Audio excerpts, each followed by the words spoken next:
el apóstol Pablo, que era uno de los principales apóstoles, él tuvo que pedirle a Dios en varias ocasiones que le quitara cosas. No sabemos si era pecado, si era otra clase de cosas. Y Dios le dijo, bástate mi gracia. Porque cuando tú piensas que eres débil, ahí me dejas actuar, ¿no?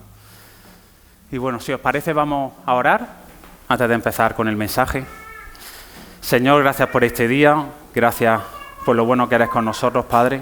Gracias porque tú sabes lo que necesitamos en cada momento y te pedimos que tú nos hables hoy, Señor. Espíritu Santo, te pedimos que tú toques cada una de nuestras mentes, de nuestros corazones hoy, que podamos abrirnos a ti, porque tienes mucho que decirnos hoy a cada uno. Te pedimos que nos hables a través de tu palabra. En nombre de Jesús, amén, amén. Bueno, el título del mensaje de hoy se llama Despliega tus cartas. Le he puesto este título porque no quedaba bien decir echar las cartas. Se acopló. ¿De qué vamos a hablar? No sé si conocéis al rey Ezequías. ¿Os suena? La verdad es apasionante la historia de Ezequías. Vamos a intentar condensarla muy rápido. Y Ezequías nos quiere contar muchas cosas que le pasaron en su vida. Y en concreto esta, despliega tus cartas. ¿Qué carta recibió Ezequías para esto? Y es lo que vamos a ver ahora. ¿Vale? Nosotros en nuestro día a día recibimos cartas. Antiguamente sí se hacían cartas de amor. Esto ya cuando llegó el Internet, el Messenger, para lo más antiguo. Recibíamos cartas de todo tipo, de Navidad. ¿Con qué? Con una ilusión. Pero hoy en día, cada vez que tú y yo recibimos una carta, a veces ni abrimos el buzón, ¿no? Los niños todavía tienen la alegría, la ilusión de abrir la carta, pero nosotros decimos algo malo, o es de Hacienda, o a lo mejor es del niño que tenemos apadrinado, ¿no? Con compasión o alguna cosa así. Pero normalmente, ¿qué suele ser? Cosas malas, ¿no? Y directamente dejamos el buzón un poco menos que así. Aquí yo creo que ya se está pasando. Aunque no las veas las cartas, como consejo, ¿vale? No lo dejes en el buzón. Mételo en un saco y guárdalo detrás de algún lado en la casa, ¿vale?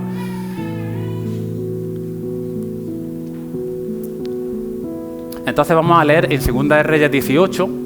Dice, Ezequías, hijo de Acaz, comenzó a gobernar Judá durante el 3er año del reinado Osea en Israel. Tenía tan solo 25 años cuando subió al trono y reinó en Jerusalén 29 años. Su madre se llamaba Abías, hija de Zacarías. Ezequías hizo lo que era agradable a los ojos del Señor, igual que su antepasado David. Él quitó santuarios paganos, destrozó las columnas sagradas y derribó los postes dedicados a la diosa Asera.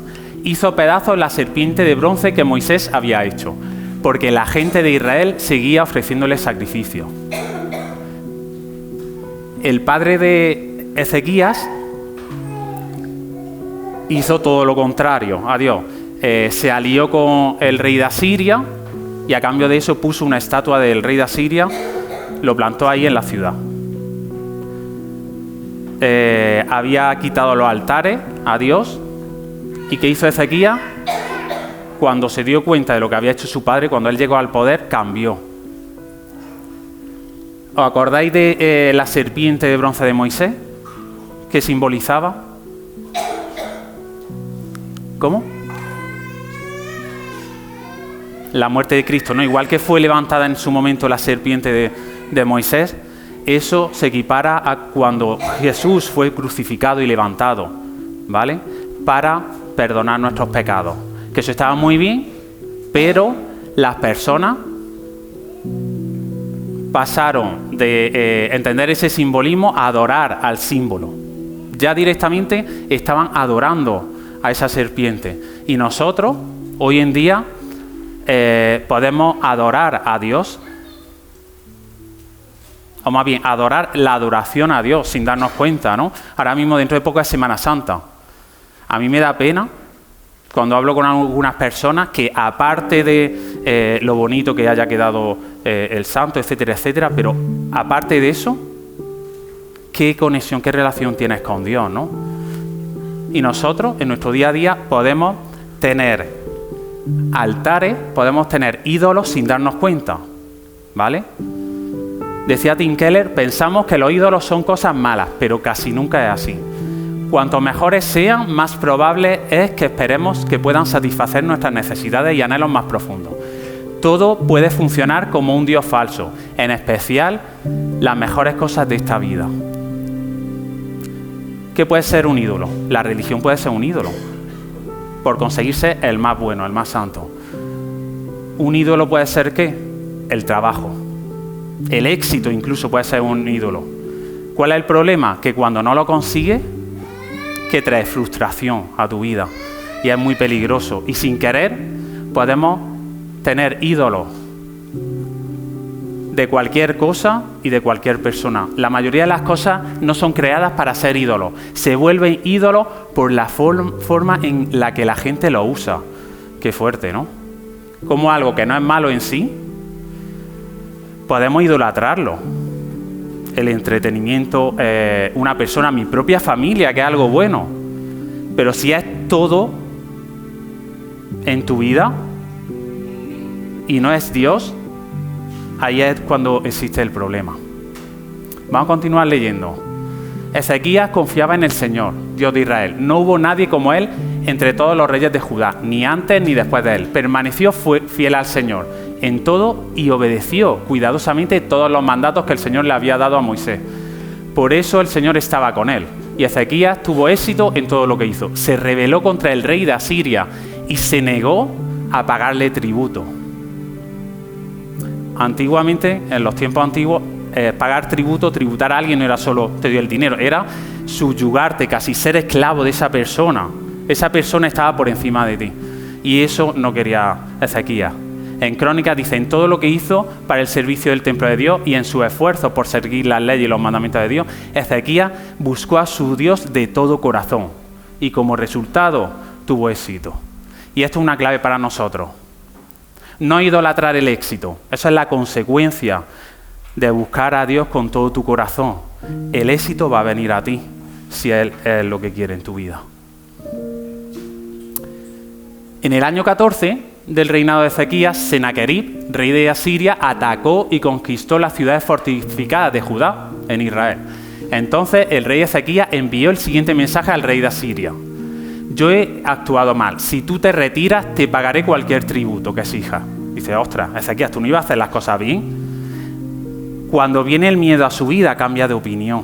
¿Cuántas veces no nos pasa a nosotros eso? Dice, así que el rey de Asiria exigió un pago de más de 10 toneladas de plata y 1 tonelada de oro. Para reunir esta cantidad, Ezequías usó toda la plata que estaba guardada en el templo del Señor y en el tesoro del palacio, hasta quitó el oro de las puertas del templo del Señor y de los marcos de las puertas que había revestido con oro y se lo dio todo al rey de Asiria. Qué fuerte, ¿no? Como ha comentado antes Santi, los domingos podemos venir aquí a adorar, a llenarnos de Dios, a alabar. Pero ¿qué pasa cuando estamos en el valle oscuro?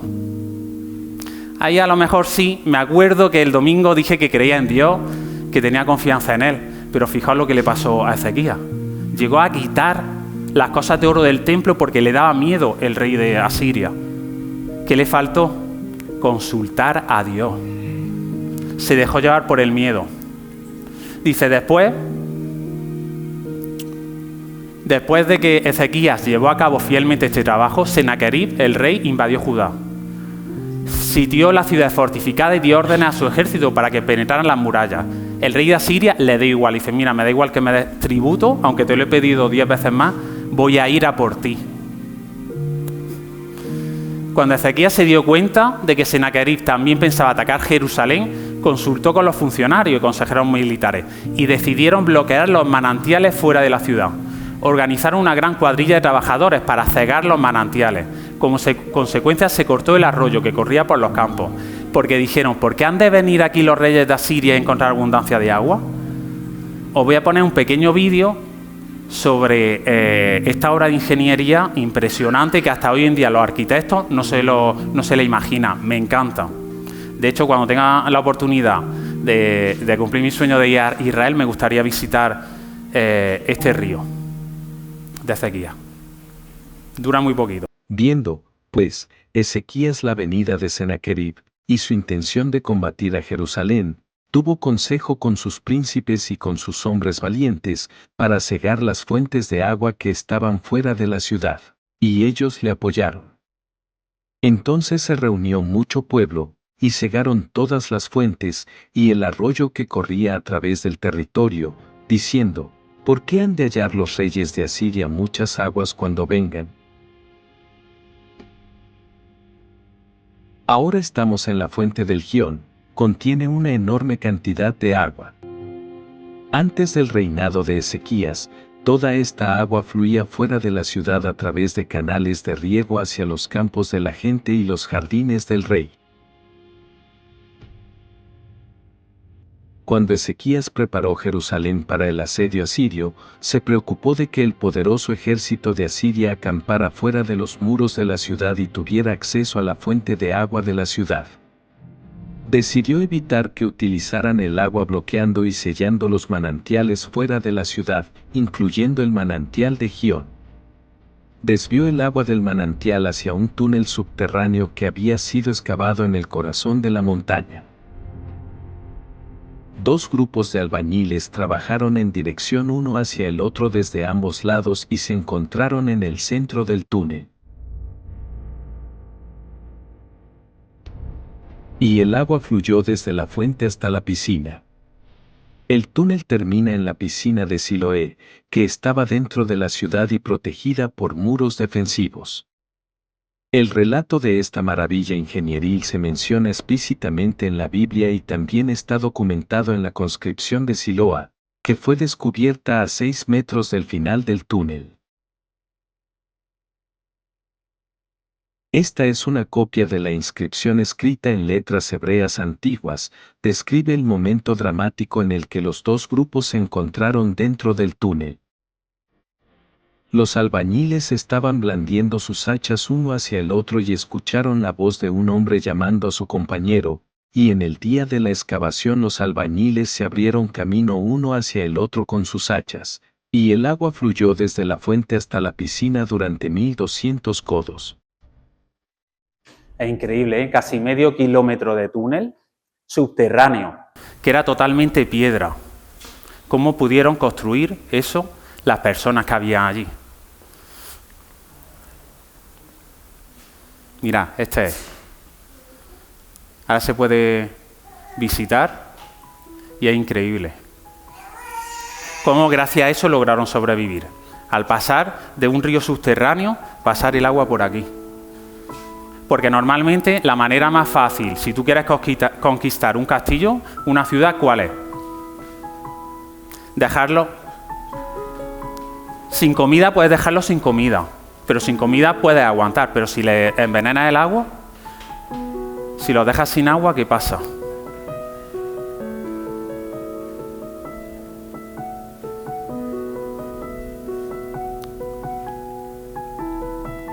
Y ellos, el pueblo de Jerusalén, no podía permitir que entrase a su casa, a su familia, agua que no fuera sana. No podían permitir que el enemigo vertiese veneno en su agua. Es el estanque de Siloé, ¿vale? Y esta es la inscripción arqueológicamente para las personas que dicen la Biblia o Dios no existe. Este es uno de los hallazgos arqueológicos más importantes. El túnel es increíble, con medio kilómetro de túnel y con esta inscripción que se relata la historia de Ezequías y cómo él consiguió hacer ese túnel. Es fantástico, es increíble. Y la pregunta para mí y para ti respecto a esto es: ¿qué estoy bebiendo en mi vida, en mi día a día?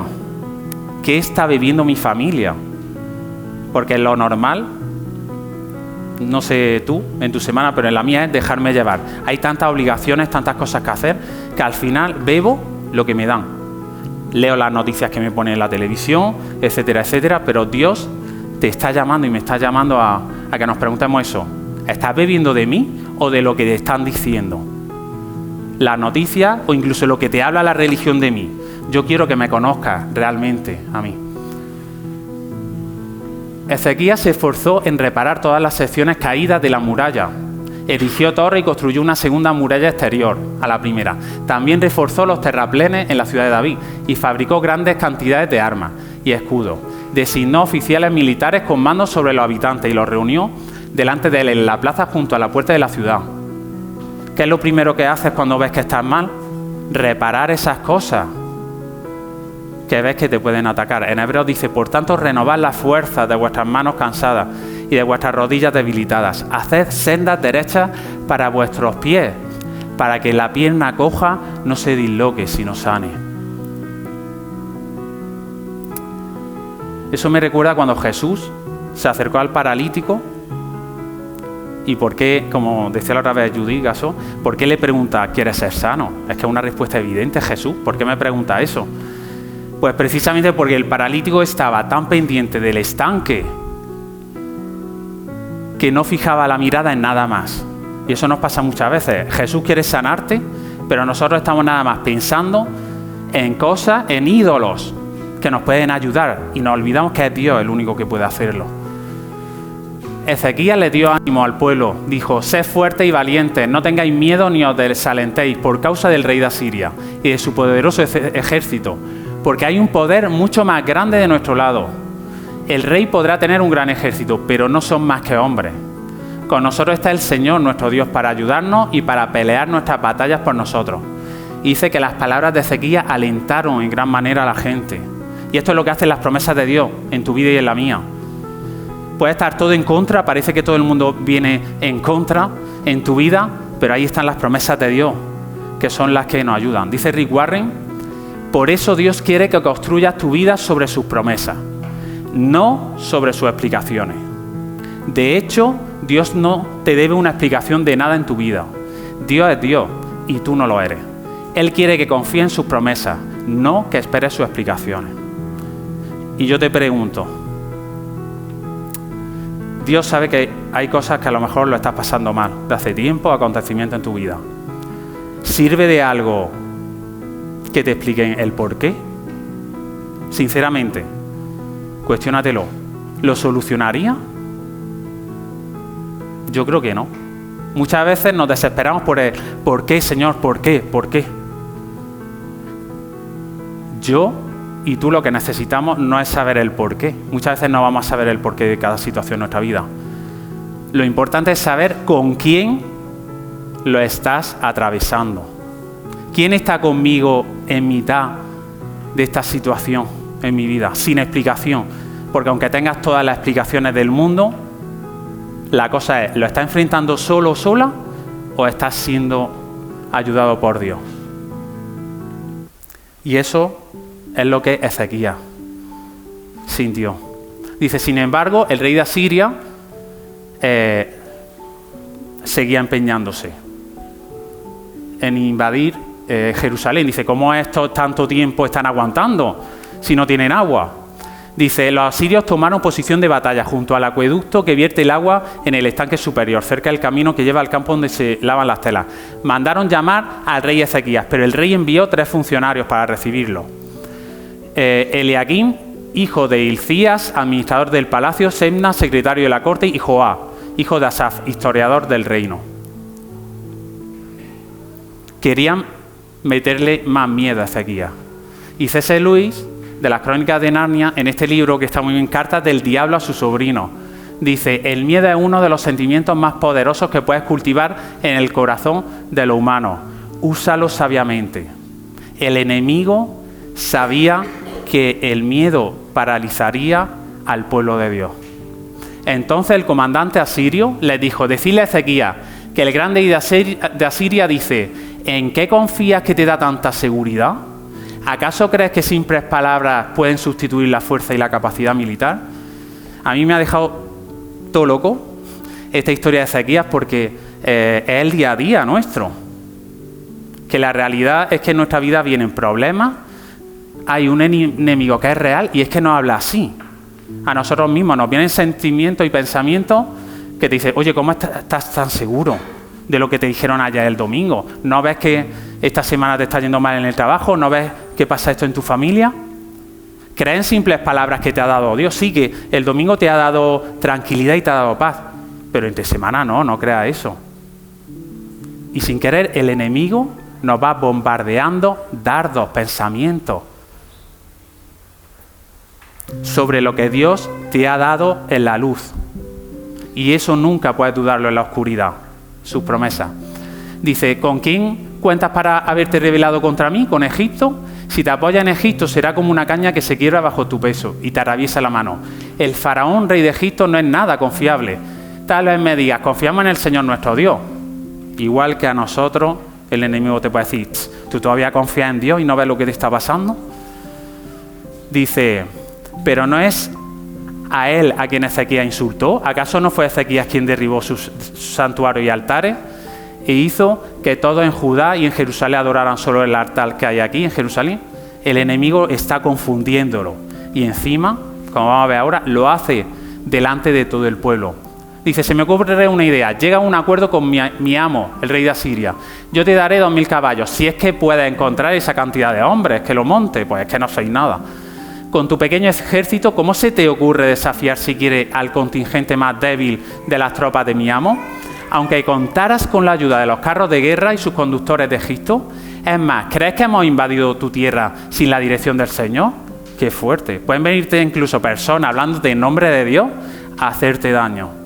El Señor mismo nos dijo, atacad esta tierra y destruidla. Pero ¿sabéis una cosa? Que la victoria en tu vida y en la mía solo la da Dios. Dice Proverbios, se prepara el caballo para el día de la batalla, pero la victoria, ¿de quién depende? En otra parte de la Biblia dice, puedes levantarte temprano, madrugar, ir a trabajar, etcétera, pero si Dios no edifica la casa o la ciudad, en vano es que te levantas. Entonces, si Dios no es el que cuida tu vida, ¿de qué sirve? Zacarías dice, no es por el poder ni por la fuerza, sino por mi espíritu, dice el Señor de los ejércitos celestiales. El Espíritu de Dios es el que te va a ayudar en mitad de tu problema. Entonces, Eliaquín, los funcionarios sirios, el comandante, dijo, por favor, háblanos los funcionarios israelitas le dijeron, oye, que nos está asustando al pueblo, háblanos, por favor, en arameo, porque escuchará a la gente que está en la muralla. Pero el comandante sirio respondió, ¿acaso mi señor me envió a decir estas cosas solo a ti y a tu señor y no a los que están sentados en el muro? Él quiere que todos los habitantes lo oigan, porque cuando sitiemos esta ciudad, ellos sufrirán junto con vosotros. Tendrán tanta hambre y tanta sed que comerán su propio excremento y beberán su propia orina. Es decir, el enemigo quiso hablarlo en su idioma. ¿Para qué? Para asustarlos más. A veces nos llega a nuestra vida una realidad tan palpable para que dejemos de creer en Dios y perder el enfoque correcto. ¿Y esto en qué se traduce? Muchas veces en la iglesia hablamos de problemas, de cuando viene la tempestad en nuestra vida, no sé qué. Pero cuando el enemigo o la vida te habla en tu idioma, es decir, cosas que de verdad te están haciendo daño, miedos, problemas, pensamientos, inseguridades, ahí de verdad es cuando te asustas. Y el enemigo sabe dónde tocarte para que dudes de Dios. Y eso es lo que pasaba en la vida de Ezequías. ¿Y qué pudo hacer él? Él tenía esta carta, las tenía ahí amontonadas, como hemos visto antes. ¿Qué hizo él y qué podemos hacer nosotros? Sigue la amenaza. Dice, no dejéis a engañar por Ezequías. Ahora está hablando al pueblo para amedrantarlo. No dejéis a engañar por Ezequías. Él no puede libraros de mis manos. Dice, a lo mejor os persuade a confiar en el Señor, diciendo, sin duda el Señor nos librará. Esta ciudad no caerá en manos del rey de Asiria. No le hagáis caso a Ezequías. Así dice el rey de Asiria. Haced las paces conmigo y rendíos. Así viviréis en vez de morir. Es que no lo quiero leer todo porque es largo. Esto me recuerda a cuando Jesús estaba en el desierto y se le acerca a Satanás. Y le dijo, si eres hijo de Dios, pide a los ángeles que te ayuden. Y hay una cosa, Satanás sabe que tú y yo somos hijos de Dios. Y si todavía no lo eres, puedes pedírselo. Pero el enemigo sabe que nosotros, si acudimos a Dios, Él nos va a ayudar. Por eso hace hincapié en que tengamos miedo. Dice, no escuchéis a Ezequías cuando trate de engañaros al decir, el Señor os librará. Tal. Dice, ¿acaso otros dioses se han salvado alguna vez del pueblo del rey de Asiria? ¿Pero qué hizo el pueblo? ¿Qué pone aquí? En el 36. ¿Lo puedes leer, Santi? Fuerte. El versículo 36 en verde. Pero el pueblo permaneció en silencio y no respondió ni una sola palabra, porque el rey había ordenado, no le respondáis. ¿Qué os parece esta estrategia? Le dijo el rey, no respondáis a quien va a atacarte. Cuando por inercia el ser humano, yo voy a atacarte a ti, ¿tú qué haces? Defenderte, ¿no? Pero aquí las instrucciones de Ezequías, que tenía conexión con Dios, le dijo, no le respondáis, permaneced en silencio. Entonces, los secretarios de la corte del rey fueron a ver de nuevo a Ezequías, estaban desesperados, rasgaron su ropa y entraron a ver al rey y le contaron todo. Silencio. Con el diablo no se dialoga. No hay diálogo posible, solo la palabra de Dios. Eva entró en diálogo y si nosotros entramos en diálogo seremos vendidos. ¿Os acordáis lo que hizo José cuando venía en contra de él? Vino la tentación. ¿Cómo salió? Corriendo, ¿no? Muchas veces tenemos diálogo con nosotros mismos, con nuestra mente, muchas veces con el enemigo, porque nos está atacando y nos quiere meter miedo, pero es que no merece la pena. Lo que tenemos que hacer es agarrarnos a las promesas de Dios. Isaías dice, en aquel día venidero ningún arma que te ataque triunfará, silenciará cuanta voz se levante para acusarte. Y esto en la práctica, ¿cómo se lleva? Yo estoy en mi día a día y me viene algo a atacarme en contra de las promesas de Dios. Tienes dos opciones, o beberte esa mentira, o como hizo Ezequías, estar en silencio y aferrarse a las promesas de Dios. Buscar el agua de la fuente que es Dios. Eso es lo que tenemos que hacer. Cuando los funcionarios del rey Ezequías fueron a ver al profeta Isaías, este le dijo, decid a vuestro amo que así dice el Señor, no te alteres por ese discurso blasfemo que ha pronunciado contra mí los mensajeros del rey de Asiria. Escucha, yo mismo actuaré en su contra. Y el rey recibirá un mensaje de que lo necesitan en su país, así que volverá a su tierra, donde haré que lo maten a filo de espada. ¿Y qué hizo Senaquerib, que era el rey de Asiria? Dice que no puede, pues vamos ya. Le escribió una carta. Dice, yo a Ezequías me lo tengo que cargar. El enemigo sabe que un cristiano que confía en Dios, aun vaya por el valle oscuro, es peligroso. Y esas son las cartas del enemigo. ¿Qué es lo que haría Ezequías? Dice que los oficiales del rey de Asiria, Senaquerib, siguieron burlándose del Señor Dios y su siervo, amontonando insultos sobre insultos. El rey también envió cartas en las que menospreciaba al Señor, Dios de Israel, y escribió, así como los dioses de las demás naciones fueron incapaces de librar a sus pueblos de mi poder, el Dios de Ezequías, Jehová, tampoco será capaz de librar a su pueblo. Los oficiales asirios que entregaron las cartas gritaron esto en hebreo, ya lo hemos escuchado antes. La historia de Ezequías está en Crónicas, en Segunda de Crónicas, Reyes y en Isaías. Por eso aparece varias veces. Dice, con el fin de atemorizarla para que luego le fuera más fácil conquistar la ciudad. Amigo, ¿qué quiere decir esto? El enemigo no puede conquistar tu vida porque sabe que Cristo ya obtuvo la victoria en la cruz. Pero sí puede meterte miedo. ¿Por qué? Porque así es más fácil conquistar que tu corazón, tu voluntad. Y esa es la lucha interna que tenemos, si dárselo a Dios o dárselo al enemigo. ¿Y qué hizo? Ezequías cogió la carta, soltó la corona, ya le dio igual. Cogió y la tiró delante de Dios.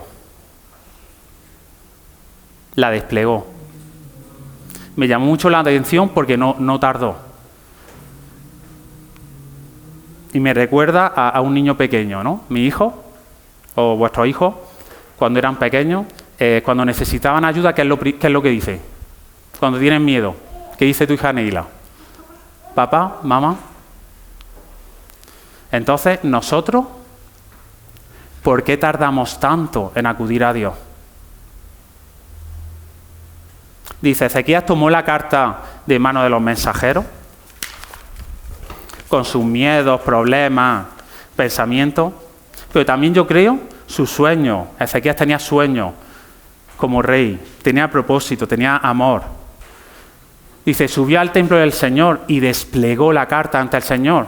Me encanta porque fue concreto y específico. Le dijo, Señor, esto es lo que dice el rey de Asiria. Te lo planto ahí. Y me encanta. Y me gustaría poder actuar así y que podamos actuar así en nuestro día a día. Que vayamos al Señor y decir, Señor, mira, este problema lo dejo en tus manos. Pero ¿qué pasa muchas veces? Que yo voy a dejarle esto al Señor. Toma, cógela. Cógela fuerte, fuerte. No lo soltamos. Cuando dice la palabra, deposita en mí tus ansiedades, tus miedos, todo, ¿qué quiere decir? Soltarlo. Y si es soltarlo, es soltarlo. No quiere decir tampoco desentenderse y ya te olvidas, ¿no? Pero sabes que quien lo cuida ahora es Dios. Si tú le regalas una chaqueta a otra persona, si quieres preguntar por la chaqueta, tienes que preguntarle a ella primero, ¿no? No va a estar, no se la quita, no dice, a ver mi chaqueta, pues esto igual. Tú vas a Dios y le preguntas, Señor, por esto que dejé en tus manos, ¿qué pasa? Pero ¿sabéis qué ocurre? Que nos cuesta dejar de verdad nuestros problemas, nuestros miedos, nuestros deseos, cosas buenas también, en las manos de Dios. Y a eso es lo que nos anima el Señor. Dice, en presencia del Señor, el rey hizo la siguiente oración. Oh Señor, Dios de Israel, tú estás entronizado entre los poderosos querubines. Solo tú eres el Dios de todos los reinos de la tierra. Solo tú creaste los cielos y la tierra. Presta atención, Señor, y escucha. Abre tu ojo, Señor, y mira. Es concreto, dice, Señor, mira, escucha. Que esto es una realidad en mi vida. Escucha las palabras del rey Sennacherib. Ha mandado a decir para insultar al Dios viviente. En otra parte, dice, he escuchado tu oración y he visto tus lágrimas. Ezequías sufrió una enfermedad y oró de esta manera. Y yo te pregunto, ¿cuándo fue la última vez que oraste a Dios con lágrimas? Cuando de verdad derramaste tu corazón ante Él, que desplegaste todo lo que te preocupaba, todo lo que hay dentro de ti. ¿Cuándo fue la última vez?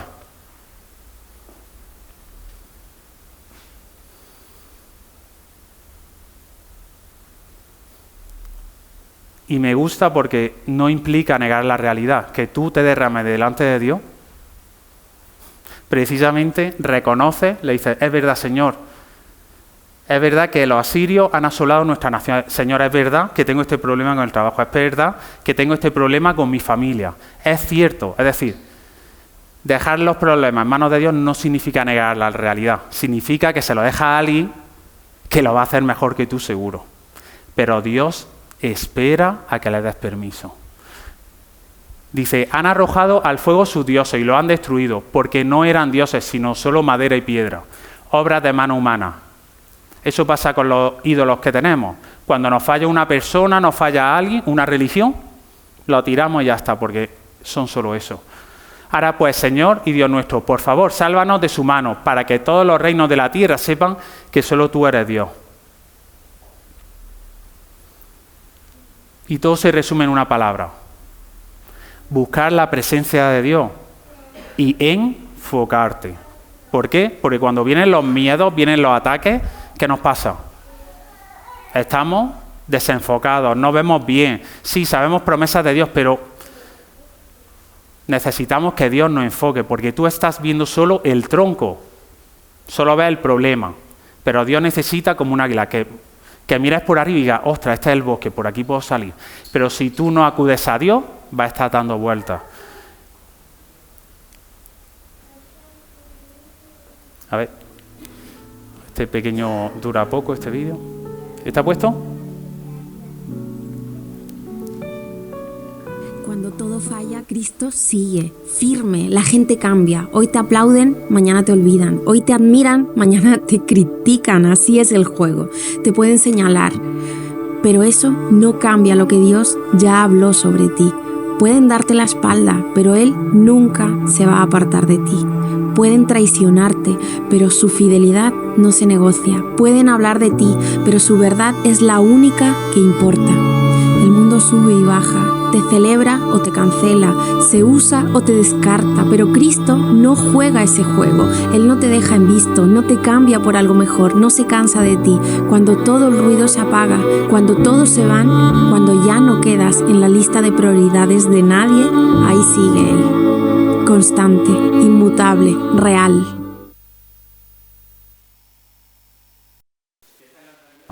Crea en Dios o no crea en Dios. Hay personas, cosas, trabajos en nuestra vida, cualquier circunstancia, que al final ahí se decide en qué o en quién me estoy apoyando. ¿En Dios?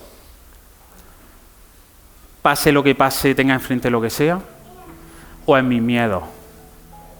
Y preguntaba antes eso, ¿por qué tardo tanto en buscar a Dios? Y es verdad, porque intento por mi fuerza salir adelante, por inercia lo hacemos. Pero ojalá que pudiéramos hacer como Ezequías, como un niño pequeño que en cuanto está en un problema dice, papá, ayúdame. ¿Por qué tardamos tanto? Yo el primero. Esperamos estar con el agua al cuello, con la inseguridad y los miedos a tope, hasta que acudimos en Dios. Yo creo que muchas veces no es por duda, sino por incredulidad. Que esto es lo que Dios no quiere. Incredulidad es lo opuesto a la fe. ¿Por qué? Porque te paraliza. Una persona incrédula toma la decisión consciente y deliberada de rehusarse a creer y obedecer a Dios. Y es muy fuerte, como dice la palabra. Algunos creen en la piedad, pero negarán la eficacia de ella, ¿no? Como yo creo en Dios, pero en el fondo sé que no va a hacer nada. Y eso es muy fuerte porque estás encajonando a Dios. Los discípulos dudaron, pero ahí existía fe, pese a esas dudas. Ahí Dios sí obra. En tus dudas. En tus dudas si las lleva a Dios. No si las lleva a ti mismo, a discutirlo contigo mismo, a agobiarte porque en mi familia estoy mal, porque estoy mal con estas cosas en mi vida. Y ahí no crees que Dios pueda obrar. ¿Qué marca la diferencia? Que da igual lo que pase, confía en Dios. Me encantó esta entrevista que tuvo Cristín de Claro y decía, ¿qué es la paz? Dice, sí, la salvación, Jesús nos salva, lo hemos recordado hoy, y somos salvos, pero la paz, ¿puede existir un cristiano sin paz? Ella decía, la paz es confianza plena y permanente en el Señor. Es lo que nos permite tener paz. Confiar en Él 100% todo el tiempo y que Él va a pelear tus batallas. Te hayas quedado sin trabajo, te esté yendo mal en tu familia, no sepas qué va a pasar el día de mañana. La paz que da a Dios ocurre cuando le entregas tus cartas, le entregas tus miedos, tus sueños. Eso provoca paz en ti.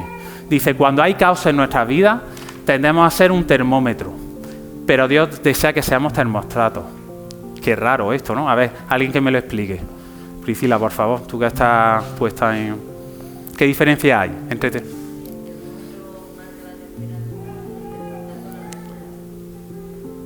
Un termómetro, tú le pones a las cosas, a una persona que hay aquí, no podemos ser termómetros. Hoy me he levantado mal o me han dado una mala noticia, ¡pum!, estoy ya mal. El termostato, ¿qué hace? De la calefacción, hace frío, subo la temperatura. ¿Cómo se traduce en nuestra vida?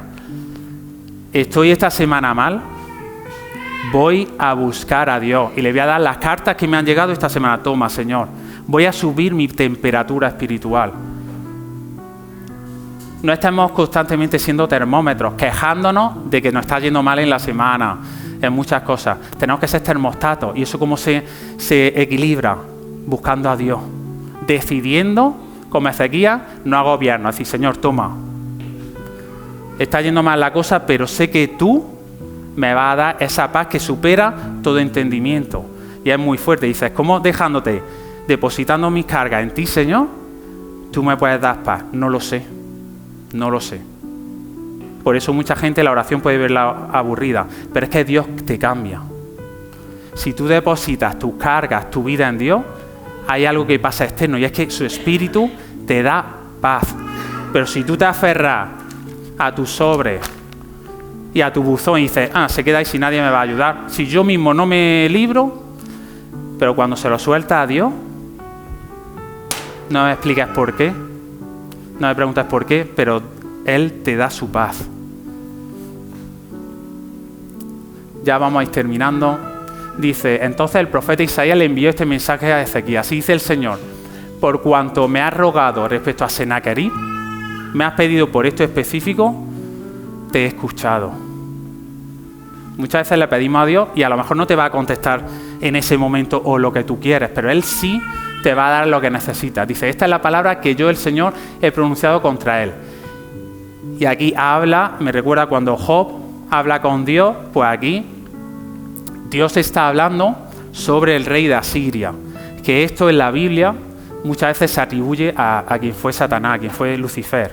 Dice, la hija virgen de Sión te desprecia y se ríe de ti. La hija de Jerusalén menea la cabeza con desdén mientras tú huyes. ¿A quién has insultado? ¿Contra quién has blasfemado? ¿Contra quién has alzado la voz y levantado los ojos con orgullo? Contra el Santo de Israel. Por medio de tus mensajeros has desafiado al Señor. Dios es tu Padre que te defiende cada vez que vienen mensajes a tu vida. Dice, ¿pero acaso no has oído? Yo lo decidí hace mucho tiempo, hace mucho que lo planifiqué y ahora lo llevo a cabo. Yo determiné que tú aplastaras ciudades. Es decir, tus problemas y tus pruebas están determinados por la voluntad de Dios. Él elige cuánto va a durar. ¿Qué le pasó al pueblo de Israel? Dios determinó que fuera menos tiempo, pero ellos, a causa de no creer en Dios, tardaron 40 años. Dice, pero a ti te conozco bien, sé dónde te encuentras y cuando entras y sales. Conozco la forma en que desataste tu furia contra mí. Y esto dice el Señor acerca del rey de Asiria. Sus ejércitos no entrarán en Jerusalén, ni siquiera lanzarán una sola flecha contra ella. Por mi propia honra y por mi siervo David defenderé esta ciudad y la protegeré. ¿Y qué pasó? Increíble. Dios envió un ángel que se cargó a 185.000 soldados en esa misma noche. Dice, esa misma noche el ángel del Señor salió y mató a 185.000 hombres del campamento asirio. A la mañana siguiente, cuando los demás se levantaron, allí estaba tendido todos los cadáveres. Así que Sennacherib, rey de Asiria, levantó el campamento y se retiró. Volvió a Nínive y permaneció allí. Pero un día, mientras adoraba en el templo de su dios, Nisroch, sus propios hijos, Adramelech y Sarecer, lo mataron a espada y escaparon a la tierra de Ararat. Y su hijo Esarhadón le sucedió en el trono. ¿A qué me recordaba esto? A Eliseo, cuando estaba con su criado y decía, Señor, si es que son muchos los que están contra mí, contra nosotros, están rodeados por un montón de gente a caballo. Y Eliseo le dijo, no tengas miedo, porque más son los que están con nosotros que los que están con ellos. Y oró Eliseo y dijo, te ruego, Señor, que abra su ojo para que vea. Entonces el Señor abrió los ojos del criado y miró. Y aquí que el monte estaba lleno de gente de a caballo y de carros de fuego alrededor de Eliseo. Es decir, yo y Dios hacemos multitud. Y esto no se te puede olvidar ante cualquier cosa que enfrentes en tu vida. Solo no eres nadie. Con Dios eres multitud. Porque es más los que están contigo que contra ti. Y ahora la pregunta es, si tu vida, si el sobre de los miedos, problemas, inseguridades, se lo entrega a Jesús. Esa es la decisión que tenemos que tomar hoy. Y terminamos con estos versículos, corta la música porque he puesto otra en el PowerPoint. Dice, venid a mí todos los que estáis trabajados y cargados, y os haré descansar.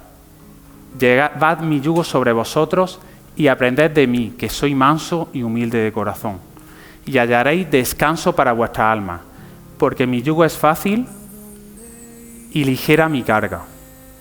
Esto es lo que hemos hablado antes. Si estás agobiada, si estás agobiado, si estás cargado, no solo de cosas malas, sino tienes sueños en tu corazón, tienes un propósito que Dios tiene para ti, pero te da cosa hasta preguntarle por él. ¿Por qué no se lo presenta igual que hizo Ezequías?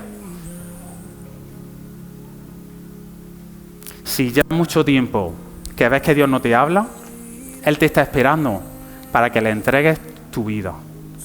Dice Jesús, venid a mí si estás trabajado y cargado, yo te haré descansar, porque soy manso y humilde de corazón. ¿Y qué vas a hallar? Descanso para tu alma, porque mi carga es ligera y fácil. Entonces, me gustaría que cierres tu ojo y que te tomes unos minutos para pensar qué cosas hay en tu carta. Si son miedos, problemas, pensamientos en el día a día de no soy suficiente, no valgo, muchos sueños que quieres cumplir, pero te has dado cuenta que a tu manera no han salido adelante y necesitas ponerlo en manos de Dios. Te garantizo que es la mejor opción.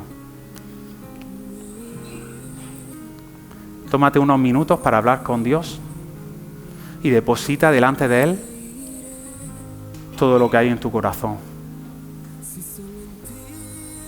Porque Él quiere que decidas confiar en Él independientemente de las situaciones. El enemigo sabe que si te quita el miedo, si Dios te quita el miedo, tú vas a poder hacer todo, porque todo lo puedes en Cristo, que es el que te fortalece. Echa tu ansiedad sobre Él en estos momentos.